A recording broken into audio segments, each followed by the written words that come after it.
खुलुमबाय बे समाव बडोलेण्ड इंखं टेलिभिजननि स्टुडिअ आं मिथिका नार्जारि दिनै फुंबिलिनि गाहाय रादाबफ्राव दङ। हाइलाकान्दि पुलिसा गोबां बिबांनि बार्मिस गय सुपारि जब्द खालामदों। बिजेपि दैदेनगिरिनि बिसि प्रमिला बर'आ बिपिएफ दोलोआव हाबदों। बास्राम जोहोलाव गेलेग्रा फोथाराव भुटान आरो बड'लेण्डनि गेजेराव जोलुर बादायलायनाय। पर्बतजरानि दैमुगुरि गामियाव गोदान साहा फेक्टरिनि जोनोम। दिल्लीयाव गासैबो गारि मटरा जरा बेजरा खारनो हासिगोन। 16 नभेम्बर बर' थुनलाइ सानखौ बिटिसि सरकारा ओनसोलारि बन्द फोसावदों। दानिया फैदोनि आबुं रादाबाव।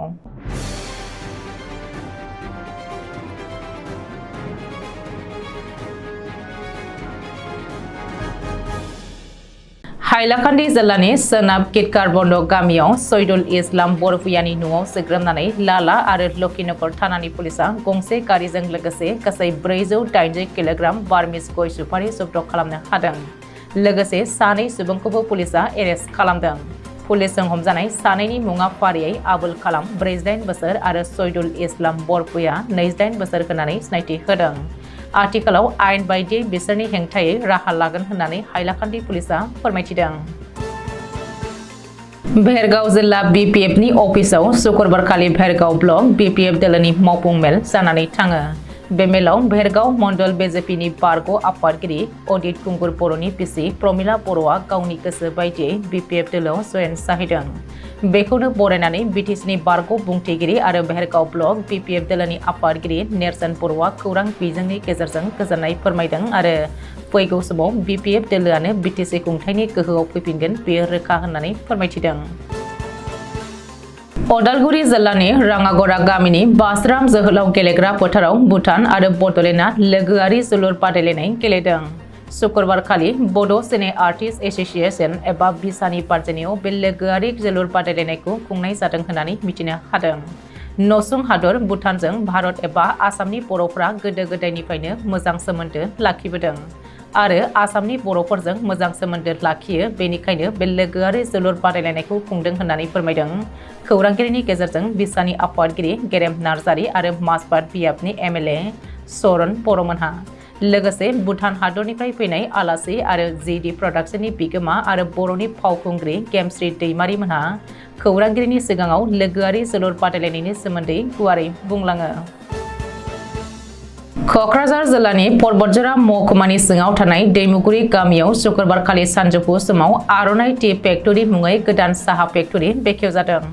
अमिय मोसाहारि आरो जयारानि ब्रह्ममोना सानैजों लोगो नांनानै बे साहा फेक्टरिखौ खुलिदों। खौराङाव बुंथिनाय बायदिब्ला साहानि फाननाय दामनि बेसेनखौ नायनानै फेक्टरियाव मावग्राफोरनि बेसेनखौबो नायनानै होनाय जागोन होननानै फोरमायदों।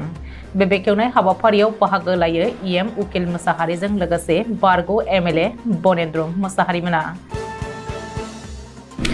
बांद्राय उखुन्दै एबा खुवा खुनायखौ नोजोर होनानै दिल्ली सरकारनि आबहावा बिफाना बिथोन जारि खालामदोंमोनब्लाबो नाथाय आथिखालाव गासैबो रोखोमनि जरा बेजरा गारिफोरा खारफिननो हासिगोन।